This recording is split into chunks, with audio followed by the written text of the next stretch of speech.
Good morning students, welcome back. तो बच्चों, आज हम नया चैप्टर स्टार्ट करेंगे, चैप्टर 5, जिसका नाम है complex numbers and quadratic equation. Complex numbers होता क्या है? सबसे पहले मैं कुछ बैक पे जाता हूँ, क्लास 10 पे। क्लास 10 पे आपने बेटा, क्लास 10 में आपने क्वाड्रेटिक इक्वेशन किया था, तो एक उसमें क्वाड्रेटिक फॉर्मूला भी यूज किया था। याद दिला देता हूँ, क्वाड्रेटिक फॉर्मूला क्या था? Minus b plus minus b square minus 4ac के ऊपर अंडर रूट ओवर 2a। तो जब बी स्क्र माइनस 4ac, जिसको डिस्क्रिमिनेंट कहते थे, जब वो माइनस होता था तो हम कहते थे रूट्स आर नॉट रियल, तो फिर उसको हम छोड़ देते थे। लेकिन क्लास +1 में जब माइनस आ जाती है रूट के अंदर वैल्यू, तो हम उसको छोड़ते नहीं हैं, उसको हम आगे सॉल्व करते जाते हैं। तो उसको एक नया जो नंबर है, उसकी जो नया नंबर स्टार्ट हो जाता है, which is called complex number, उसको हम कम्प्लेक्स नंबर कहते हैं। तो सबसे पहले मैं बात करता हूं आयोटा की। इसको कहते हैं बेटे iota, I stand for iota, ठीक है। इसकी जो वैल्यू होती है वो क्या होती है? -1 अंडर रूट, -1 स्क्वेयर रूट की जो को क्या कहते हैं बेटे? Iota. Iota is equal to square root of -1। तो अगर स्क्वेयरिंग करेंगे तो आई का स्क्वेयर आई स्क्वेयर आ गया और इसके ऊपर स्क्वेयर रूट हट गया, तो आयोटा स्क्वेयर की जो वैल्यू है वो क्या होती है? -1। दोबारा बता रहा हूँ, ये आयोटा कहलाता है, ठीक है। Iota square is equal to -1। अब कम्प्लेक्स नंबर क्या होता है? कम्प्लेक्स नंबर ये होता है z is equal to a plus iota b।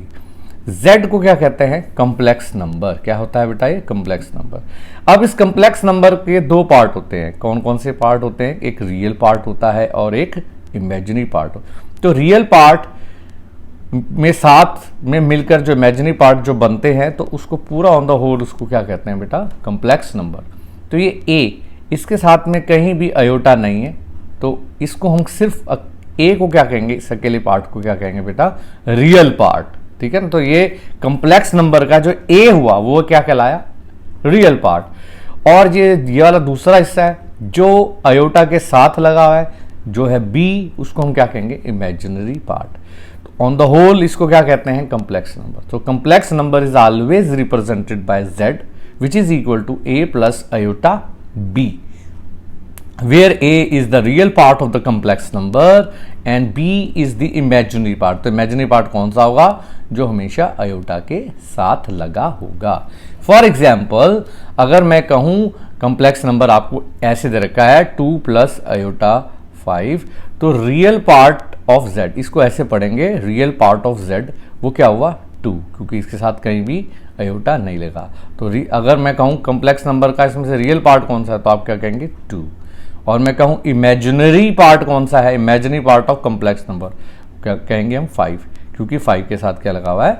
Iota. तो ये हुआ कम्प्लेक्स नंबर, ठीक है। अब मैं एक्सरसाइज 5.1, तो एक्सरसाइज 5.1 करने से पहले एक बात का ध्यान देना चाहिए बेटा, जो ये है कि हमेशा जहां भी आयोटा स्क्वायर आएगा सॉल्व करके, उसने क्या है? इवेल्युएट या a प्लस आयोटा b के फॉर्म में लिखिए। तो जहां भी आयोटा स्क्वायर आएगा उसकी वैल्यू हम क्या रख देंगे? -1। तो एक्सरसाइज 5.1 में यही हमें करना है और सॉल्व करते जाएंगे। फॉर एग्जाम्पल, यार क्वेश्चन नंबर 1, क्वेश्चन नंबर 1 क्या कहता है? क्वेश्चन नंबर 1 कहता है ये 5 आयोटा ब्रैकेट में -3/5 आयोटा ब्रैकेट में। तो ये क्या हुआ? ब्रैकेट ओपन कर लीजिए 5, और जो ये नंबर है इसको इसके साथ रख दीजिए 5 इंटू -3/5, और आयोटा को किससे मल्टीप्लाई कीजिए? आयोटा को आयोटा से मल्टीप्लाई कीजिए। 5 को -3/5 से मल्टीप्लाई किया तो 5 से 5 कट गया, क्या आ गया? -3, ठीक है ना। और आयोटा इंटू आयोटा किसके बराबर आ गया बेटे? आयोटा स्क्वायर के बराबर। तो जब आयोटा स्क्वायर की जो वैल्यू है वो किसके बराबर है? मैंने बताया था -1। तो जहां आयोटा स्क्वायर आएगा उसकी वैल्यू क्या रख देंगे? -1। तो -3 इंटू -1 क्या आया? 3। तो अगर हमारे को कहा जाए कि इसको कम्प्लेक्स फॉर्म में, कम्प्लेक्स नंबर फॉर्म में लिखो, यानी a plus b iota b form में लिखो, तो a प्लस आयोटा b, यानी कि इधर आयोटा वाली संख्या तो है ही नहीं, यानी इमेजिनरी पार्ट तो है ही नहीं, real part plus complex, real part plus imaginary part. तो ये हमारा आंसर आएगा 3। मेरे समझ आया? और अगर आपसे कहा जाए कि इसको a plus iota b form में लिखेंगे तो आंसर क्या आएगा? 3 + 0 आयोटा। नेक्स्ट है क्वेश्चन नंबर 2, ये रहा। तो नेक्स्ट क्वेश्चन है आपका, वो कहता है ये अयोटा की पावर 19 प्लस अयोटा की पावर 9 प्लस अयोटा की पावर 19। तो बेटा अयोटा की 9 को कैसे लिखा जा सकता है, याद रखिएगा जब इसको हम सिंप्लीफाई कर देंगे तो ब्रैकेट के अंदर हमेशा अयोटा स्क्वायर आएगा। क्या आएगा, अयोटा स्क्वायर।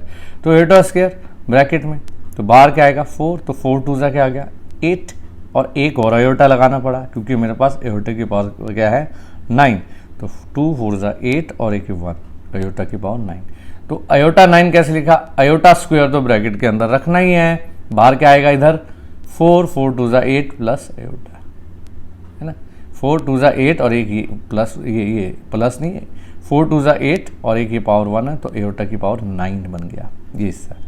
अब अयोटा की 19 को कैसे लिखना है, मैंने कहा था अयोटा स्क्वायर ब्रैकेट के अंदर आना चाहिए, कर दिया, यहाँ 9 लगाना पड़ेगा तभी तो 9 2 18 होगा, है ना।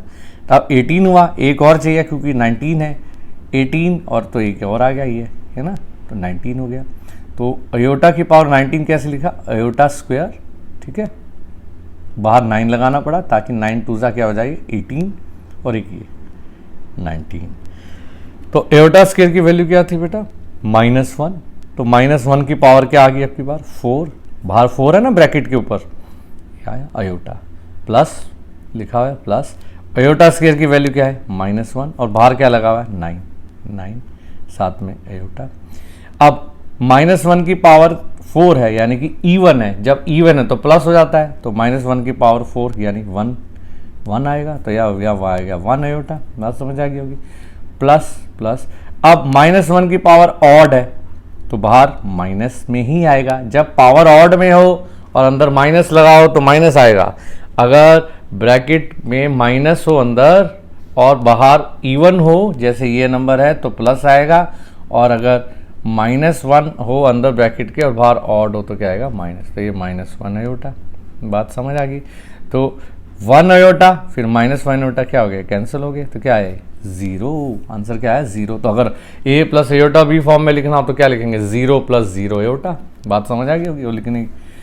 अब बात समझ आ गई होगी आपको, तो अब है ये अयोटा की पावर -39 है ये, तो इज इक्वल टू ये नीचे जाके प्लस हो जाता है, आपको पता है एक्सपोनेंशियल लॉ में a की power -m is equal to 1/a की पावर m, तो ये जो -39 था ये नीचे आके क्या हो गया प्लस का।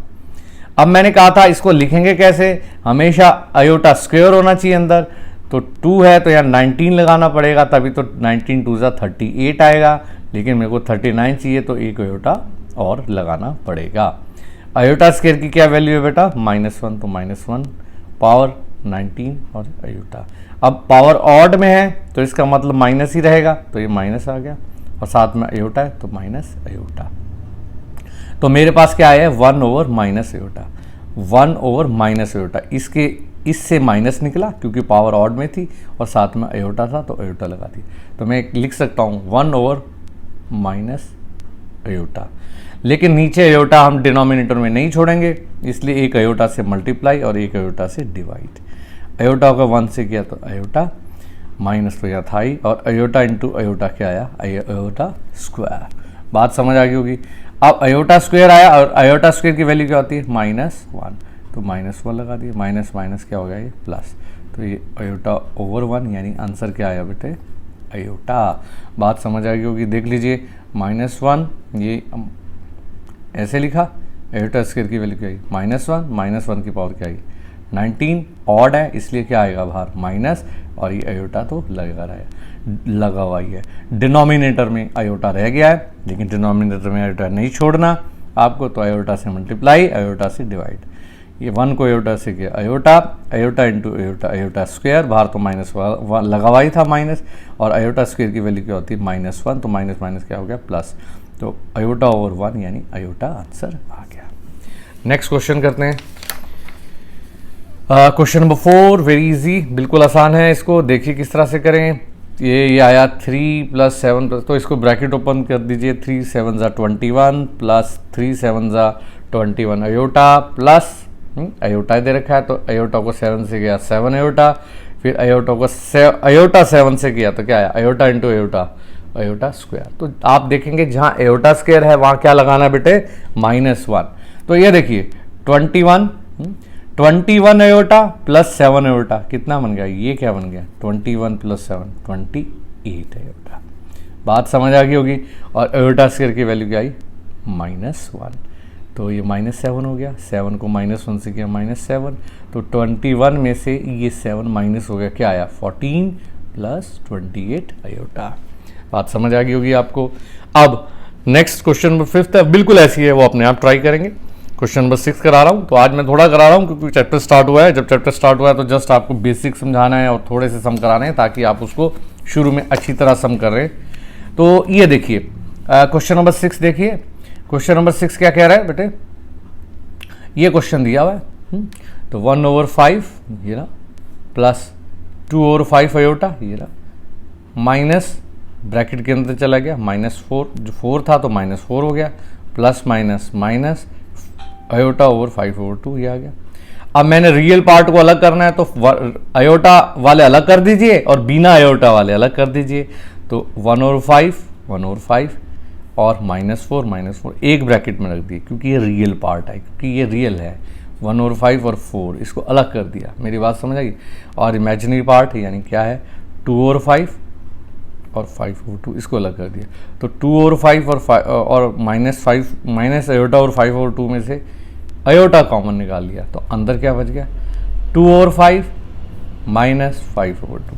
अब एलसीएम लिया, क्या आया 1, एलसीएम 5 आया और ये 1 और 5 4 20, 1 माइनस 20/5 प्लस था तो प्लस लगाया, तो एलसीएम क्या आया 5 2 10, 2 को 2 से गया 4, 5 को 5 से गया 25, 4 माइनस 25। और ये इमेजिनरी पार्ट है क्योंकि इन दोनों में से मैंने आयोटा कॉमन निकाला था।